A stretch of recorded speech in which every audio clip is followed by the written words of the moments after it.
Welcome back to Profi Plays. I'm Profi, and we are picking up here with doing a bit more Dungeon Crawl Classics. Previously we finished up our second adventure with the Tower of Fulsa, going and retrieving uh, formula for making a flask that turns water into an intelligence-enhancing wine, Caliph, the Reverend Caliph, the cleric that has given us our last couple adventures, was interested in. So uh, it's time then for a new adventure. So I'm going to go ahead and follow the one-page solo engine.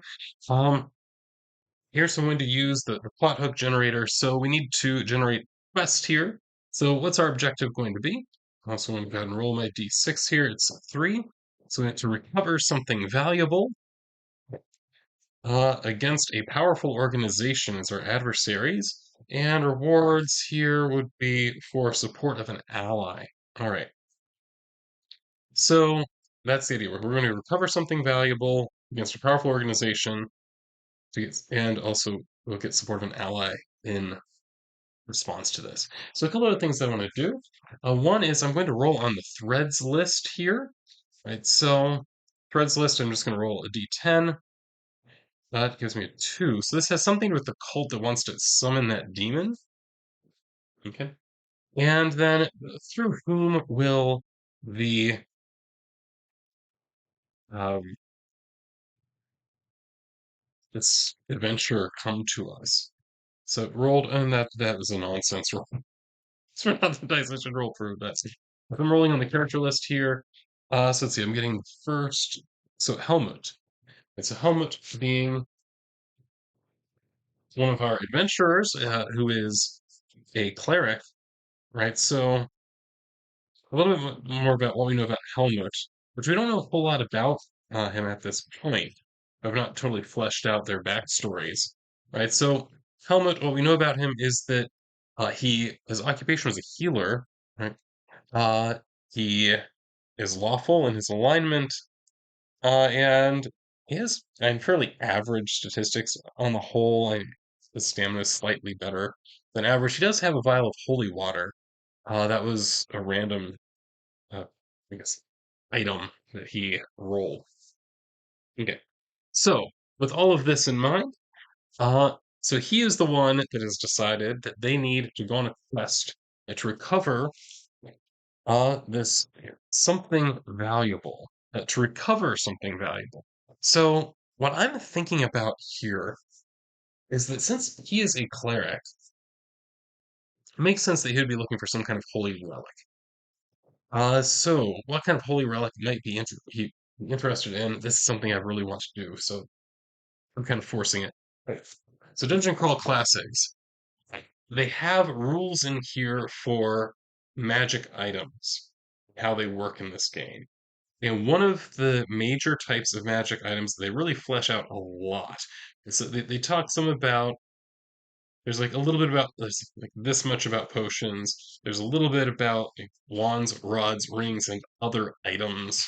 Like a bit about scrolls. They get another bit. But then there are several pages. There's like 10 pages of tables related to sword magic and magic swords. So I think that's what we want.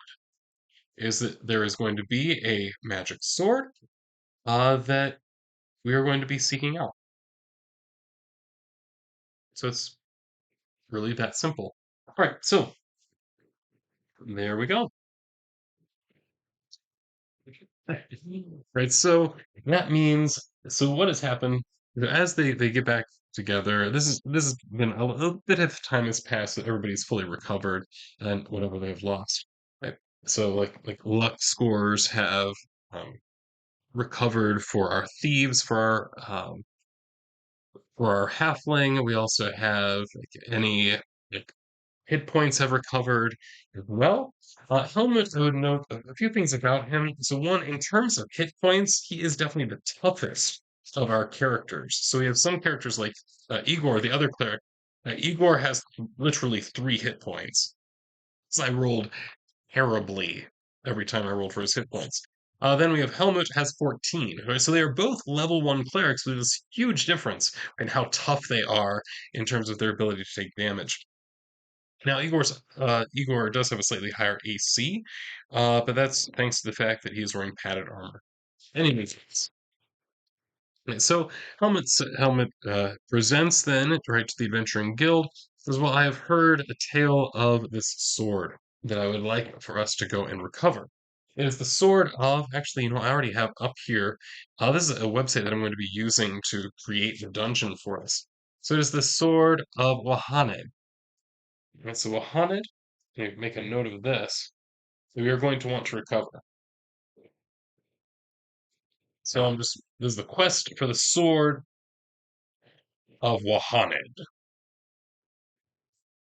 So where is this Sword of Wahanid? Well, Helmut has been paying attention to rumors, doing some research, and he has found evidence that the last known location for this sword was in this random dungeon that I'm going to generate. So this is the Don John website. Has all kinds of really cool generators in it. Let me show you some of the categories.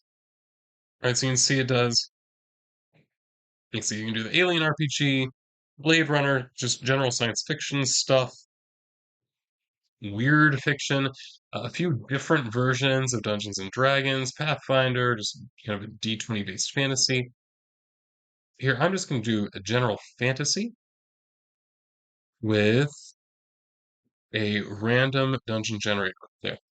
Okay.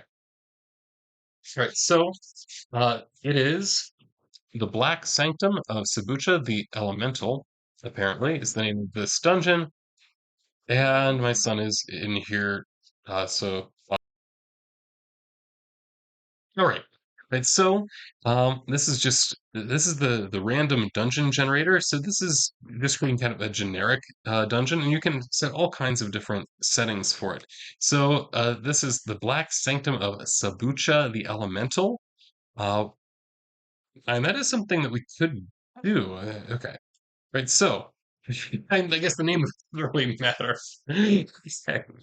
Dungeon level, I'm going to set it as level. You can see all the level options here. It goes from 1 up to 20. We do want a level 1 dungeon, though the difficulty is going to be determined largely by how I make the monsters and the decisions I make about the traps. It'll just give me general stuff because here this is not the system specific generator. Details, I do want it to provide me the basic details.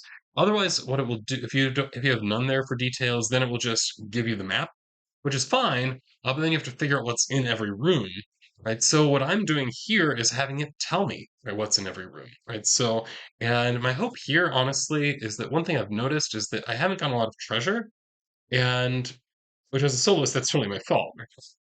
That's the GM half of me is not putting a lot of treasure in things. Like, so, and like, for example, the cleric is not actually giving us any rewards. He's just very thankful. Right? So that's what we're putting in here. So details, basic details, and that will give us then traps and monsters and some of the other room details. A motif. So I can choose something about this if I wish. Right. So for example, I might say, well, if this is an elemental, maybe I think that this is related to fire or cold or something like that. So that's an interesting question. So, do I think any of these particular environments would be appropriate? Hmm. So, uh, elementals that would put me more towards something like this. So, it could just be abandoned. That's a possibility. There could be no underlying motif at all, which all that really means is that it'll just kind of randomly populate with various monsters. Whereas if you choose something like undead, then you're going to find more skeletons and zombies and that kind of thing. If you choose more vermin, you're going to find more rats and bugs and the like.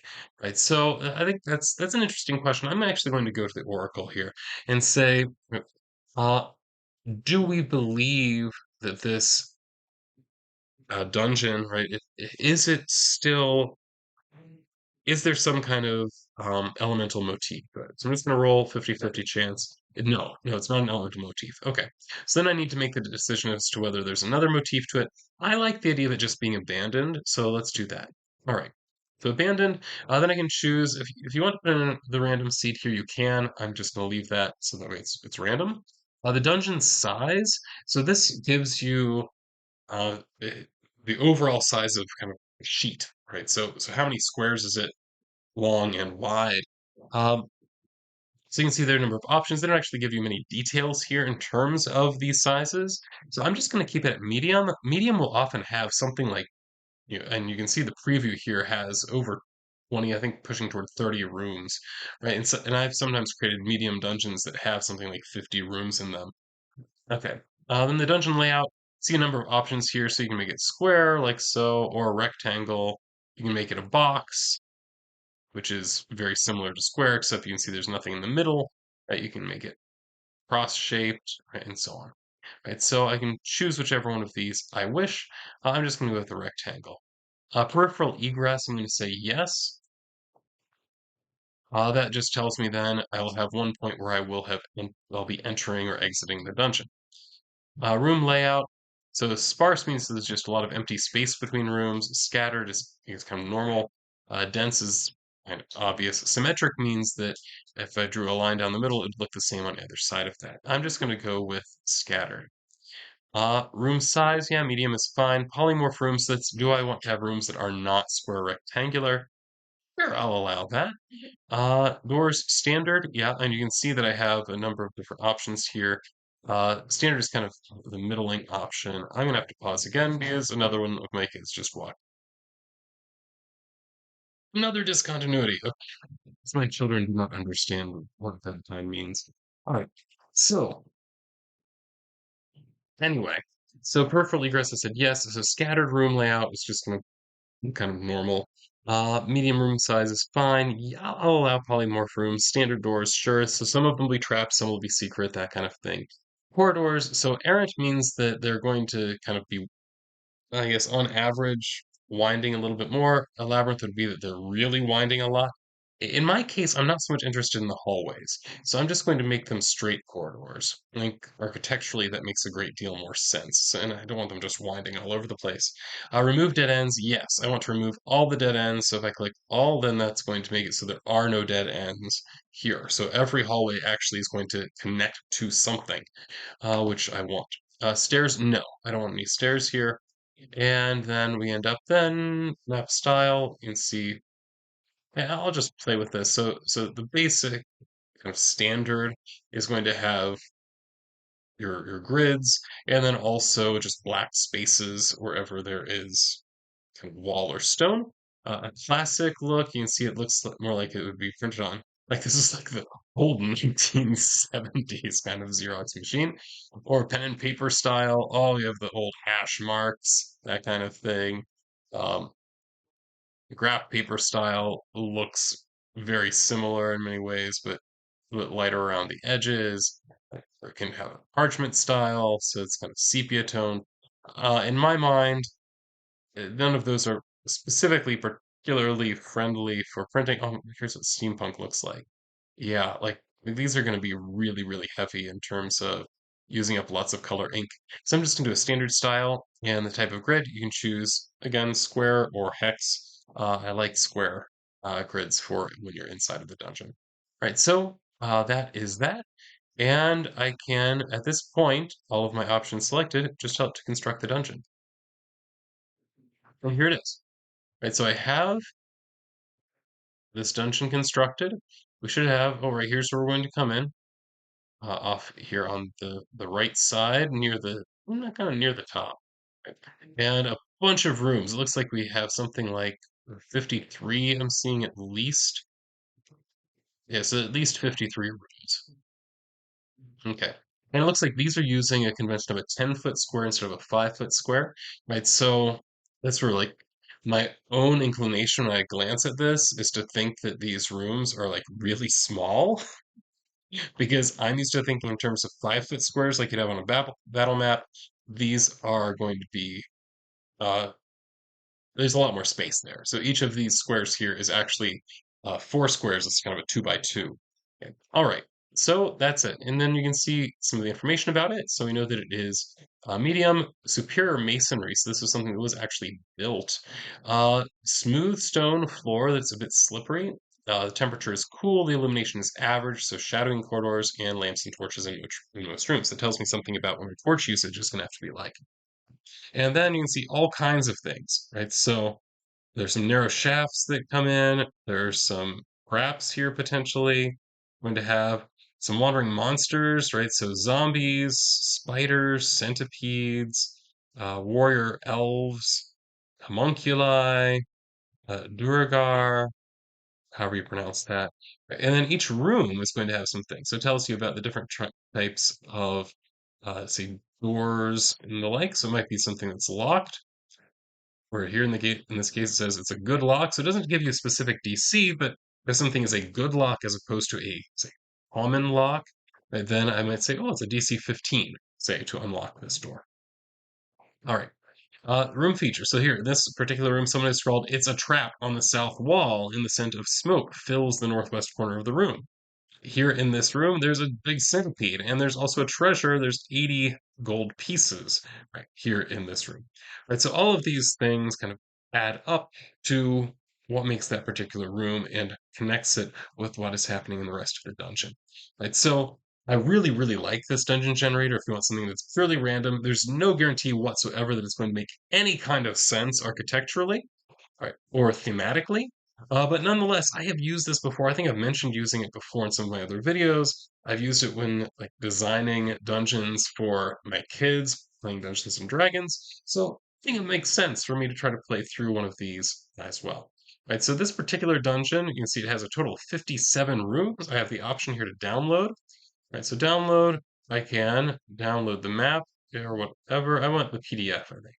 So the PDF will give me the map and then also let's see, did that come through as the PDF? Yes, it did.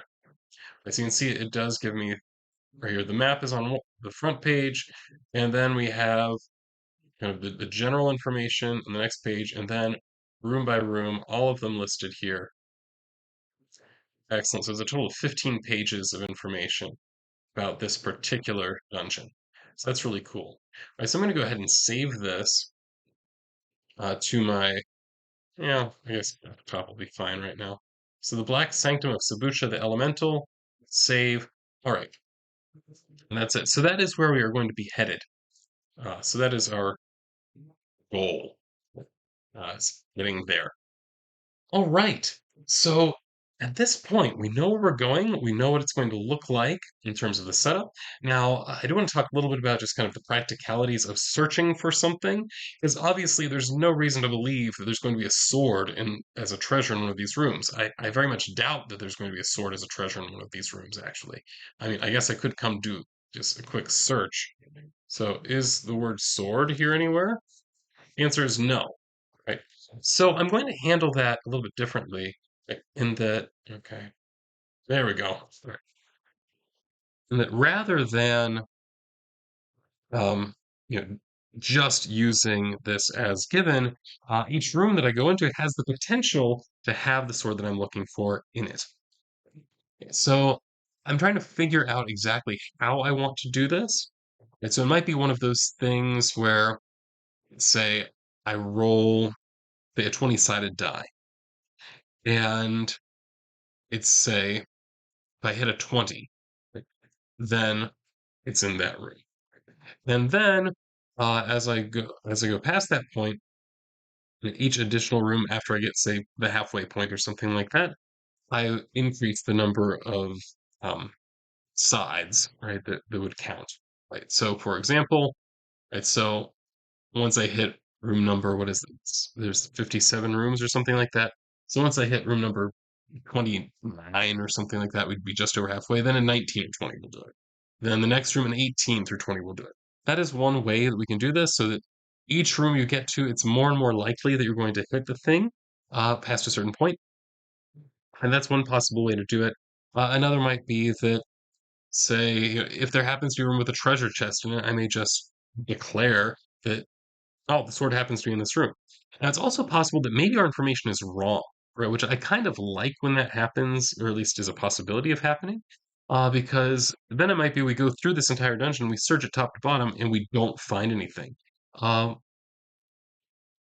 and that's kind of fun. It tells us, okay, this is where we thought it was, but information isn't always accurate. Anyway, but with this large of a dungeon, I think I am going to use that method. I think that this is a something that I'm adapting from, I believe, Scarlet Heroes. Their dungeon crawling rules uses something like this. Right, so I think that that's where I got that from. In any case, I think I am going to use a method like that. But I don't know that I'll necessarily use a D20. I might use something else. But in any case, that's the idea. All right. So I think I'm going to call it at that point. Or oh, here's an idea. So I could do something like, so I roll a d20 if it rolls on a 1, and then past a certain point, I switch from a d20 to a d12, past a certain point to a d10, that kind of thing. That might be kind of cool. So I'm getting a higher and higher chance, but I still might end up getting to the last stream and having never rolled a 1. Because even a d4, you have a three-quarter chance of not rolling a 1. So I'll think about exactly what I want to do with that. Right. Well, in any case, that I think is that. So our adventurers with Helmut's direction are going to be going off to try to find this Sword of Wahanid. We don't know much about it at this point, so actually, let's end our um, time together here by finding out more about this sword. So I'm going to pull out the Dungeon Crawl Classics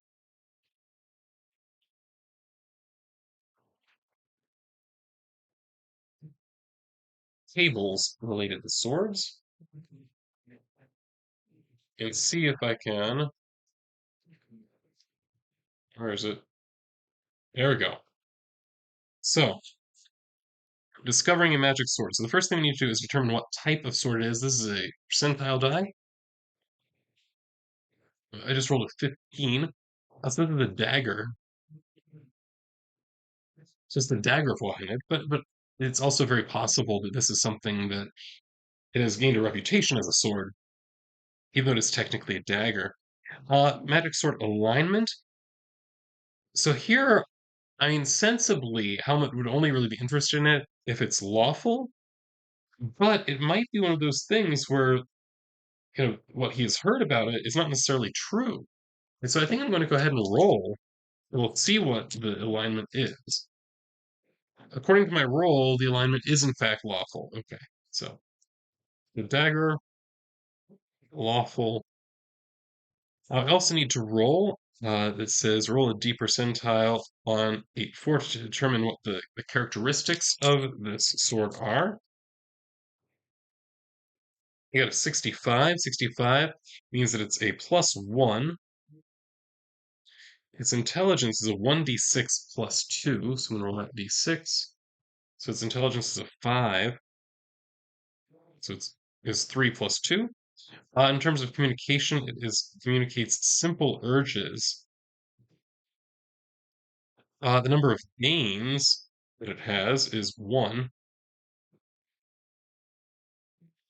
1d6 dice are rolled for special purposes. So this would be 3. 3 dice for special purposes.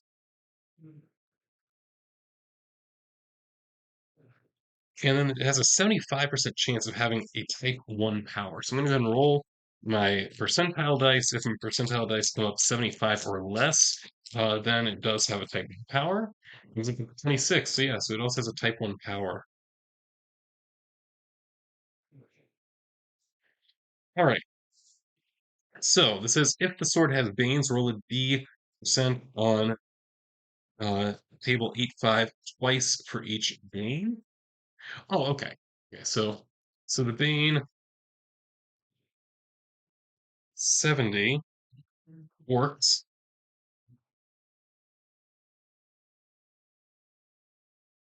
So what is the effect?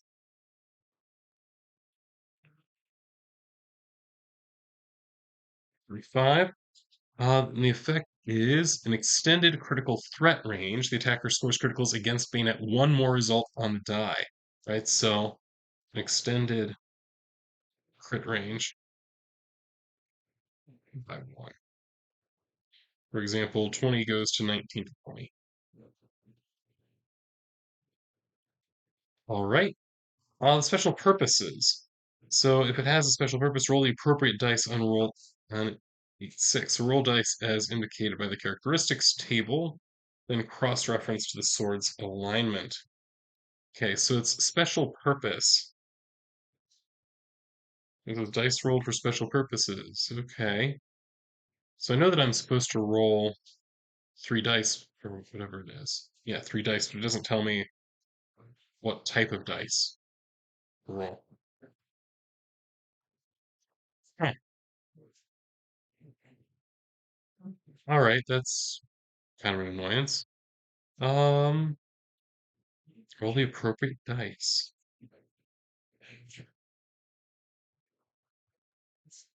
Roll dice as indicated by the characteristics table and cross-reference. Dice. Oh, okay, okay. No, I misunderstood this. Okay, so dice. So I need to roll 1d6 to figure out what the special purpose is. Okay. Okay. So the purpose is number one, it is to enforce the law.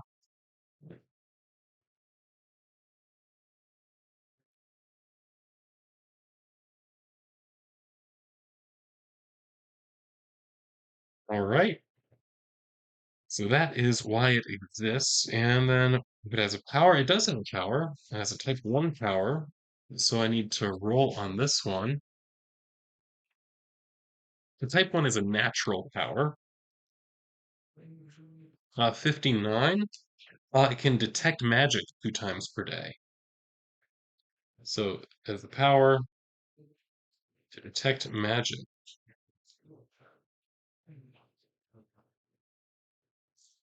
2 times per day.